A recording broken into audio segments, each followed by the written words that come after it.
Hala, sige mo siyang tanaw na ko basin mangutang ra. Naibog ka ni siya nako. Klaro na kay bay, naibog siya nimo. Usahay, buta lang itas ka matuoran. Pero ayaw ka balaka, tudluan ti ka. 6 signs na naibog si Inday nimo.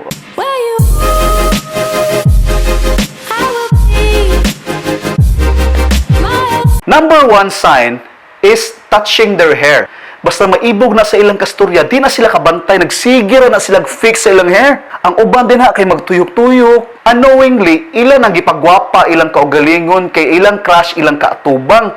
So make sure if makakita ka ana, ang meaning ana, dali dong kadugay ba nimo? Ikaduhang sign bay, naibog si Inday nimo, isige nagkatawa sa imong jokes, miski wala na ilang babantayan man na nimo ang babae good, miski pataka na kag jokes din na, tawa lang gyapon na ana siya crush nimo bay, basta sig katawa sa imong wilame na jokes bay. Happy magud siya basta naa ka.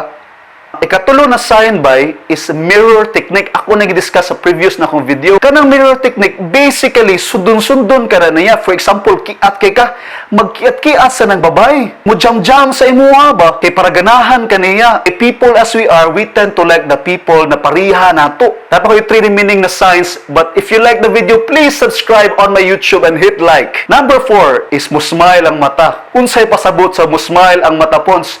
Kaniya ato ang mata, kaniya atong kalimot tao, pupil, mo dilate na siya bay. Mao ni tawag na mydriasis. Unsa man ang mydriasis bay? Kana atong pupil bay, mudako na siya, mudako ang itom para attractive ta tan-awon. Kita mo anang mga iring, pinaluy-luoy yung mata ba? Meow! So if makakita ka ni Inday bay, na ni-dilate ang mata bay, ayaw nagdugay-dugay, iring-iring na dayon.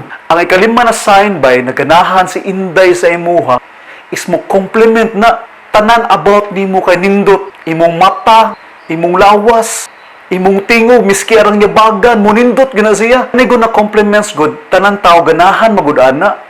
Kung makadungog tag compliment, makaana gito ninduta oy, makrush tag appeal. Mao na siya mga signs ba naganahan si Inday sa imuha, muhatag nagdaghan kay compliments, ganahan man siya mahappy ug ka.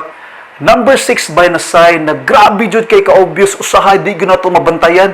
Kanang babay mo accidentally hiccup na nimo. Kanigong tao bay, ang number 1 love language is touch.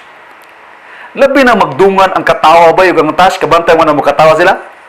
Pinya mahikapan na ka, sus. So if ang babae gani kay touchy kayo, mahikap-hikap sa baga, kuya, inana ba? Naging na chance na crush na nimo si Inday. Wan abay ibuk kay si Inday sa imo. So ayaw na napadugaya kung ganahan pag ganaya panguyang bira yun. Para dili na ka-single. Ug mao to bay 6 signs na naibog si Inday nimo. So please subscribe on my channel, Choy Tabay. This is Dong Pons. Goodbye for now.